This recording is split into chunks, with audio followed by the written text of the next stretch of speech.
आलस ना करो यार, कल करूंगा, परसों करूंगा। आपकी आत्मा को निचोड़ के रख देंगी ये बीमारियां।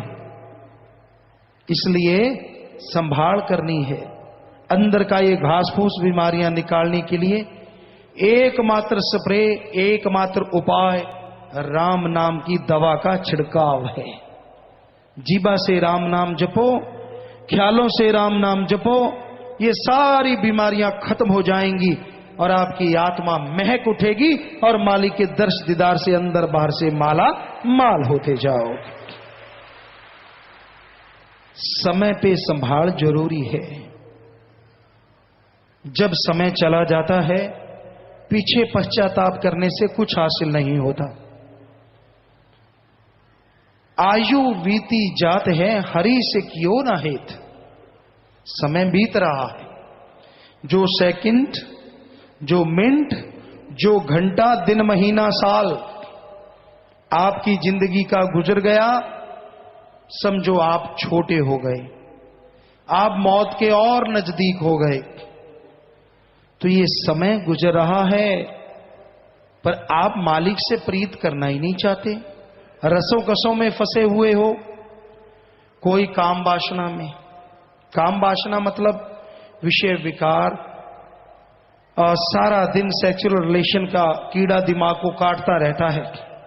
और आदमी ना मां देखता है, ना बहन, ना बेटी, ना बाप, ना दादी, ना पोता, ना कोई रिश्ता इस कलयुग में बचा है तो अच्छे संस्कार की वजह से, वरना खत्म होता जा रहा है। काम वासना की आंधी ऐसी चढ़ी हुई है प्यारी साध संगत जी। बड़े बड़े त्यागी, बड़े बड़े तपस्वी भी इसमें उलझे हुए हैं। बुरा हाल है। कुदरत के असूल के उल्ट चल रहे हैं और दिनों दिन परिवार और खुद यूं होते जा रहे हैं। अंदर से, बाहर से मांस के लोथड़े हैं तो क्या हुआ, बेचैनियां हैं अंदर। ये जो समलैंगिकता का बीमारी चली है, बात पे बात आ गई, जिसे लड़कों में गे और लड़कियों में लेस्बियन कहा जाता है, बड़ी ही भयानक बीमारी है। इसके रिजल्ट आने वाले टाइम में भयानक जरूर होंगे, क्योंकि कुदरत के उल्ट जब जब भी इंसान चला है, तब तब ही उसे लेने के देने पड़े ही पड़े हैं। पशुओं से रिलेशन बनाया तो एड्स बीमारी ने आके घेर लिया, काढ़ा पी लिया, आके चिपट गया। अब ये लेस्बियन या गे जो हैं, जैसे जैसे ये बीमारी बढ़ती जा रही है, यानी आदमी का आदमी से रिश्ता, औरत का औरत से रिश्ता, क्योंकि कईयों को अनपढ़ बेचारे पता नहीं होता ये गे या लेस्बियन क्या है। तो ये जो रिश्ता बढ़ता जाए, ये जो कामुकता बढ़ती जा रही है, ये भी ऐसी बीमारियां सामने लाएंगी जो बताते हुए शर्म आएगी, पर छुपाई नहीं जा पाएंगी। अब एड्स को कोई छुपा थोड़ा ही ना पाता है कि कितनी भयानक बीमारी है। तो ऐसी बीमारियां को न्योता दे रहे हैं, ऐसी बीमारियों को बुला रहे हैं। दिखने में भक्त नजर आते हैं, हाव भाव सारे भक्तों वाले हैं और कर्म सारे राक्षसों वाले हैं।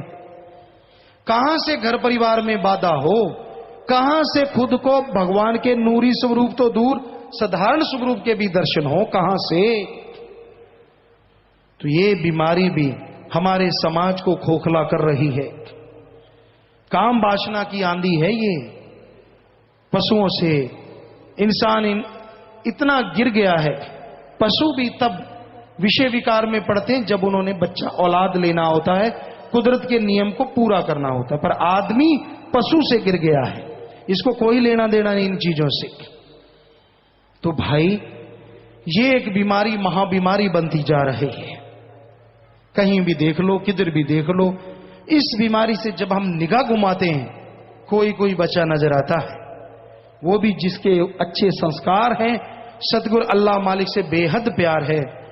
अदरवाइज तक कमरा बंद कर करके सतगुरु के वचनों की धज्जियां उड़ाते हुए ऐसे कर्म करते नजर आते हैं, और पल पल उनको भोगना होगा।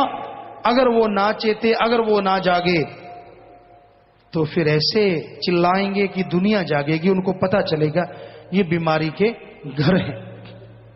तो भाई ये चल रहा है। दूसरा मीडिया, इंटरनेट वगैरह है, और लगाया तो वो गया अच्छे के लिए, बच्चों की अच्छी शिक्षा हो, अच्छी पढ़ाई हो, बच्चे उससे नॉलेज लें, बहुत अच्छी बात है, कोई उसमें गलत नहीं है ये चीजें। अगर ये तो स्वस्थ है, बच्चे तो बेचारे ये स्वस्थता उठा रहे हैं, लेकिन उनके जो हेड है वो इससे दुरुपयोग में लगे हुए हैं। दिन रात गलत कार्य उसको लगा हुआ है, उसमें सब कुछ गलत चलता है, बुरा चलता है, और उसको देख देख के दिन रात बुराइयों में डूबे हैं, दिन रात अपनी बेड़ी पे बट्टे नहीं डाल रहे, अपनी बेड़ी को फाड़ रहे हैं कि जल्दी से डूब जाए, ज्यादा टाइम क्यों लग रहा है।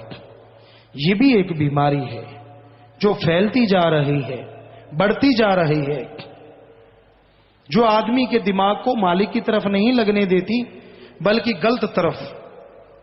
और फिर जब कर्मों की मार पड़ती है फिर चिल्लाते हैं ऐसा क्यों हो रहा है। क्या बताएं, किस किस को कहें। हमाम में सब नंगे हैं। हमाम कहते हैं स्नानघर को, और उसमें कोई कपड़े पाके तो नहाता नहीं। एक आधा कोई बुद्धू होगा जो कपड़े समेत नहा लेता होगा, वरना तो कपड़े उतारने ही पड़ते हैं। तो हमाम में सब नंगे हैं, समझदार को इशारा काफी है। काम वासना से कोई बिरला ही बचा है, सब डंगे हुए हैं। सुमरण करे, मालिक पे दृढ़ विश्वास रखे तो बचाव हो जाए तो हो जाए भाई, वरना तो हम उस मालिक और सतगुरु के अलावा मानते नहीं कोई इससे बच जाए। बुरा हाल है समाज का। फिर है क्रोध। क्रोध कहते थे फला का गुस्सा नाक पे है, पर आज तो गुस्सा मुंह पे ही आ गया है। इतना दूर भी नहीं है, सीधा ही है। किसी को छेड़ के देखो सीधा करंट मारता है। किसी को कुछ कहा ना हो तो भी आ बैल मुझे मार। भाई तू कौन, मैं खाम खा। तुझे कुछ कहा नहीं कहा, तुझे बुरा बोला नहीं बोला, पर लोग इसलिए जलते हैं तूने अच्छा क्यों बोला। आग लगी पड़ी है आग। किसी धर्म में बता दो निंदा करो, किसी को बुरा कहो लिखा हो तो हम सत्संग करना छोड़ देंगे। और बताओ क्या कहें। बड़े बड़े धर्म के नुमाइंदे आए हमारे सामने, हम पूछते हैं उनसे किसने सिखाया है आपको किसी की निंदा करनी, किसी को बुरा कहना, कहां किस ग्रंथ में लिखा है। बनते फिरते हैं धर्म के ठेकेदार नुमाइंदे। अपने आप को सुधार लो, इतना ही काफी है। आज समाज में इतना बुरा हाल है, दूसरों की बुराइयां बिना वजह। अरे मालिक की तलवार ऐसी गिरेगी वो चल जाएगी, पीछे आवाज ही आवाज छोड़ जाएगी। डरो उसकी तलवार से। कोई अच्छा करता है, अच्छा बोलता है, अच्छा कहता है, अच्छे कर्म करवाता है, आपको चलूने क्यों लड़ते हैं। क्या बीमारी है आपको। कर्म अच्छे करने तो खुद करो, दूसरे को करने से मत रोको। ये कलयुग, ये घड़ा पापों से भरता जा रहा है, खास करके ऐसे लोगों का ही जो दूसरों की निंदा करते हैं, क्योंकि किसी धर्म में लिखा ही नहीं है।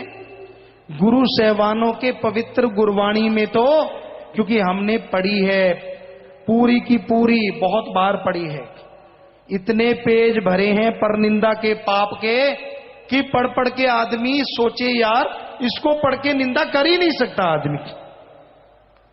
पढ़ के देखो, निंदा भली किसी की नाही मनमुख मुग्ध करन, मुंह काले तिन निंदका नरके को और पवन।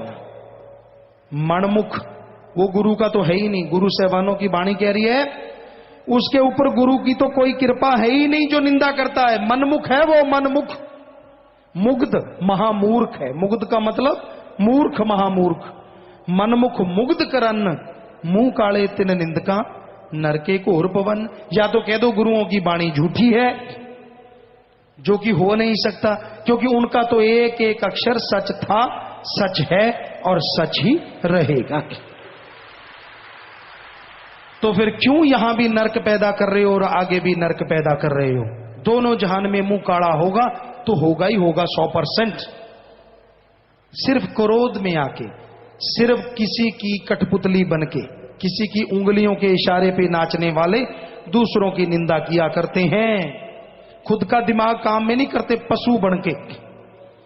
जब और हमने ऋषि मुनि हिंदू धर्म में पढ़ा, हर धर्म में पढ़ा, हर धर्म में मना है पर निंदा महापाप, पर निंदा महापाप, पर निंदा महापाप। तो किसी का बुरा नहीं कहना चाहिए प्यारी सा संगजियो, अपनी अंदर की बुराइयां साफ करनी चाहिए। अंदर की बुराइयां साफ करने में टाइम लगा दो, वही बड़ी बात है। किसी की बुराइयां गाते हो, वो बुराइयां आपके अंदर आ जाती हैं। इसलिए किसी दूसरे को देख के जला भुना ना करो, ऐसे क्रोध ना किया करो। फिर है लोभ लालच। ये लोभ लालच ही तो सब कुछ करवाता है। लोभ है सर्व पाप का बाप। यहां लोभ लालच आ गया, बाकी के पाप अपने आप जुड़ते चले जाते हैं, अपने आप बनते चले जाते हैं। तो लोभ लालच बुरी बला है।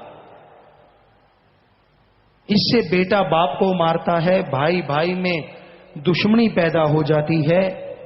वो भाई जिनकी रगों में एक जैसा खून, एक ही मां बाप का साया, एक दूसरे के लिए छोटे होते जान कुर्बान करने को तैयार। जैसे माया रानी आई, जैसे लोभ लालच ने अपना जाल फैलाया, पल में भूल गए कि कैसा भाई और कैसा नाता, एक दूसरे के खून के प्यासे हो गए। तो ऐसा है ये लोभ लालच। और ये लोभ लालच ही निंदा करवा रहा है। लोग बिक रहे हैं, बिकाऊ माल। कैसी मां बाप की औलाद, लानत ऐसी जननी पे जिसने ऐसी औलाद को जना, और लानत उन पे जो अपने दिमाग का इस्तेमाल नहीं करते। चंद नोटों के लिए आदमी आदमी को मार देता है।